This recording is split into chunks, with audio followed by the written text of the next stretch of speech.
Savais-tu que parvenir à la richesse n'a pas grand-chose à voir avec l'intelligence, mais a tout à voir avec le comportement que tu as vis-à-vis de l'argent? Si tu veux en savoir plus, je te conseille de rester connecté jusqu'à la fin de cette vidéo, car dans cette vidéo, nous allons décrypter tout point par point afin que nous puissions ensemble parvenir à la liberté financière que tu recherches tant. Let's go!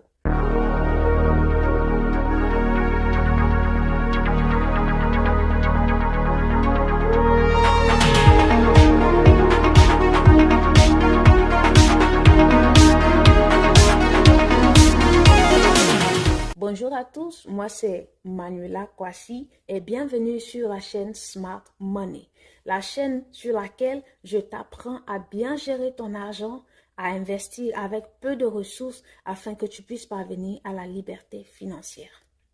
Alors, dans la vidéo d'aujourd'hui, nous allons parler de la richesse, des secrets de la richesse qu'on ne te dit pas. Tu sais, la richesse, comme on l'entend, ne commence pas d'abord avec la multitude de sommes d'argent que tu as. La richesse commence tout d'abord dans ta mentalité. Je sais que beaucoup de personnes ne t'ont pas dit cela, mais c'est la vérité. Pour parvenir à la richesse, il faut d'abord que tu examines ton rapport à l'argent. Il faut d'abord que tu examines comment tu perçois l'argent. La différence entre nous et les riches, c'est que les riches perçoivent l'argent d'une différente manière. Le pauvre perçoit l'argent comme une fin en soi, alors que le riche perçoit l'argent comme un outil qui va lui servir à bâtir un patrimoine, un empire. Par contre, le pauvre, lorsqu'il reçoit de l'argent, immédiatement, il se met à dépenser, à acheter des bijoux, à acheter des choses qui ne sont pas véritablement utiles. Donc, la manière de parvenir à la richesse, c'est d'abord dans l'esprit. Est-ce que tu vois l'argent comme un outil ou est-ce que tu vois l'argent comme une fin en soi? La deuxième chose pour parvenir à la richesse qu'on ne te dit certainement pas, c'est la discipline. Pour parvenir à la richesse, il faut que tu sois discipliné. Si tu dépenses 1000 dollars alors que tu reçois 1200 dollars, je suis désolée de t'annoncer que tu ne peux pas parvenir à la richesse. Ou si tu dépenses 650 000 francs alors que tu es payé à 700 000 francs, tu ne pourras pas parvenir à la richesse. Pourquoi? Parce que tu élèves tes dépenses en fonction du salaire que tu perçois. Les riches te le diront, dépenser en dessous de ce que tu gagnes, vivre en dessous de ce que tu gagnes. C'est la clé pour parvenir à la richesse. Je me rappelle quand j'ai commencé mon premier business avec Alibaba, j'ai commencé mon premier business avec 50 000 francs. J'aurai l'occasion de l'expliquer de long en large dans une autre vidéo. Mais j'ai commencé avec 50 000 francs. Et pour parvenir à la somme finale que j'ai eue à l'issue de ce business, il a fallu que je sois disciplinée. Bien vrai que je percevais 50 000 francs pour commencer mon business, mais après j'ai accru cet argent jusqu'à ce qu'il arrive à plus de 100 000, à plus de 200 000, à plus de 300 000 et au-delà. Mais pour arriver à cette somme faramineuse, il a fallu d'abord que je sois disciplinée. Il a fallu que je comprenne que l'argent est là pour me servir et que je sache dire non à certaines choses dont j'avais réellement envie. Savoir dire non à une sucrerie, comme on le dit communément en Côte d'Ivoire, une boisson glacée, un soda. Il a fallu que je dise non à certains besoins, à certaines choses qui étaient en réalité des gouffres financiers. Parce que quand j'ai commencé à toucher 100 000 francs, je me suis dit, ah, là, je touche assez d'argent, donc je peux dépenser comme je veux. Mais il a fallu qu'une force intérieure en moi vienne me dire, non, attention, ce n'est pas parce que tu as commencé à faire un bon chiffre d'affaires que tu vas commencer à dilapider. Donc, il a fallu que je mette un frein, un stop, afin que je puisse encore faire grandir cet argent. Et c'est là ce qui te manque en fait pour pouvoir parvenir à la richesse ou à la liberté financière que tu recherches tant. Le manque de discipline. Il faut que tu apprennes à être discipliné. Il faut que tu apprennes à vivre en deçà de ce que tu gagnes, en deçà de tes moyens. Parce que l'erreur qu'on fait, c'est que en Afrique, généralement, quand on gagne beaucoup, c'est là qu'on veut montrer à nos voisins que oui, j'ai percé, oui, j'ai réussi. Du coup, on commence à dilapider l'argent pour impressionner les gens. Alors que la richesse, elle est d'abord, comme je l'ai dit en premier point, elle est d'abord mentale. Il faut savoir que tu n'as pas impressionné qui que ce soit. Tu n'as pas à impressionner ton voisin, tu n'as pas à démontrer ta richesse, mais tu as plutôt à bâtir un patrimoine. Dès lors que tu comprends cela, dès lors que tu as aligné cela dans ton mental, tu vas voir que le pas entre ça et la liberté financière n'est plus loin parce que tu as déjà réglé ton mental. Ensuite, vient la discipline quand tu peux te dire non face à certaines charges, en gris charges, parce que tu appelles cela des charges, mais en réalité, ce sont des désirs que tu souhaites satisfaire, mais qui ne sont pas en réalité des charges fixes. Ensuite, la deuxième chose, c'est qu'il faut que tu fasses travailler l'argent.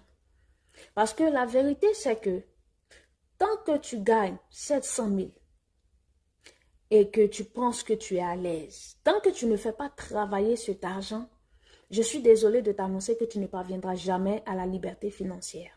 Tu ne parviendras même jamais à la richesse. Pourquoi? Parce que, j'aime à le dire, l'argent, c'est un esprit. Et un esprit a besoin de se mouvoir. Donc, il faut mettre l'argent en circulation. Si tu retiens l'argent, il ne gagne aucune valeur. Mais si tu fais travailler l'argent, si tu le mets en circulation, alors tu verras que tes 500 francs que tu avais, tes 1000 francs que tu avais ou tes 1000 dollars que tu avais, à la fin du mois, ça va devenir soit 1200 francs, 1200 dollars, ainsi de suite. Il faut donc faire travailler ton argent. Chaque fois que tu perçois un salaire, ou bien ton salaire, ou bien je ne sais pas quel type de revenu tu as, mets un pourcentage de côté que tu peux investir soit en bourse, que tu peux investir soit dans une activité, que ce soit dans l'immobilier, que ce soit dans la vente de nourriture, que ce soit dans l'e-commerce, mais investis ton argent, fais travailler ton argent dans quelque chose.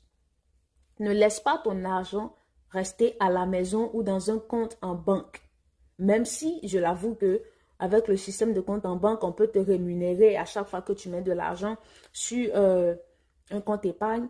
Mais là n'est pas la vraie question parce que ton argent peut rester sur un compte épargne. Mais combien de pourcentage on te donne sur ton argent? Tu verras que c'est minime. Alors que si tu fais travailler ton argent, le pourcentage sera élevé à la fin du mois et tu verras que tu pourras te rapprocher un pas de plus de la liberté financière que tu recherches. Donc, il faut faire travailler ton argent.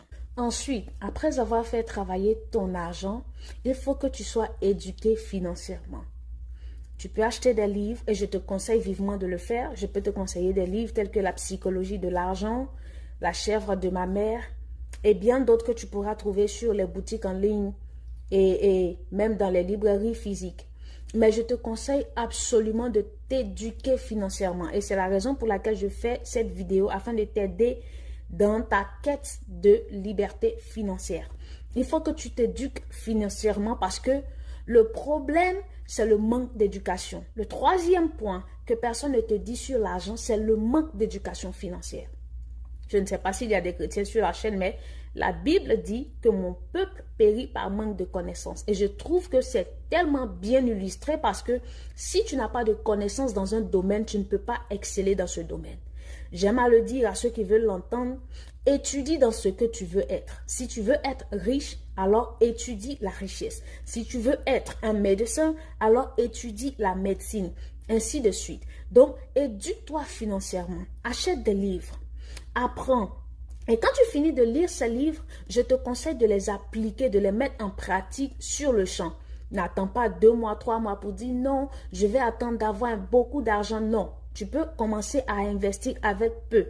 Donc, éduque-toi financièrement, va à des conférences sur la liberté financière, sur l'entrepreneuriat, sur l'investissement, sur les finances personnelles et bien d'autres. Éduque-toi. Regarde des vidéos telles que celles que je fais présentement et aussi achète des livres.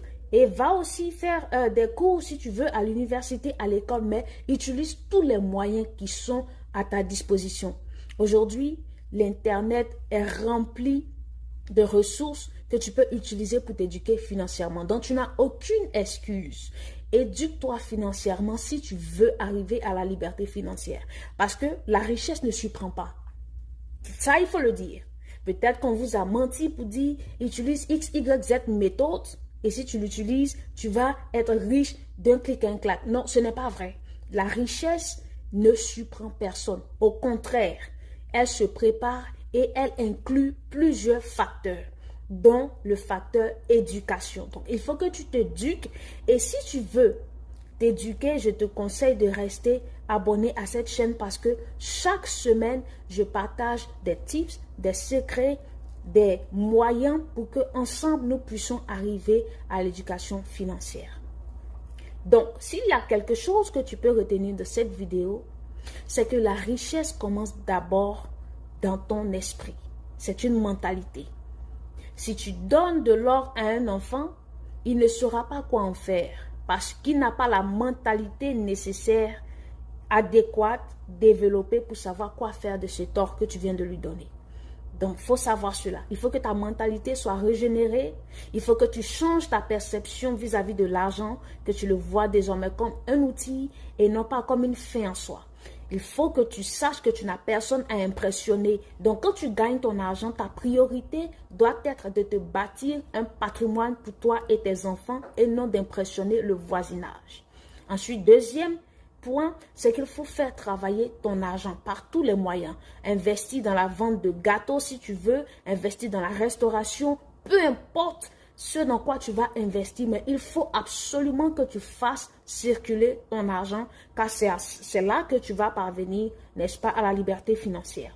Ensuite, le troisième et le dernier point, pour clore, il faut absolument que tu t'éduques parce que sans éducation, il te sera impossible de parvenir à la liberté financière que tu recherches et même à atteindre la richesse. Sur ce, je te conseille de rester abonné car la semaine prochaine, nous parlerons de comment investir à partir de 50 000 francs pour atteindre la liberté financière. Bye!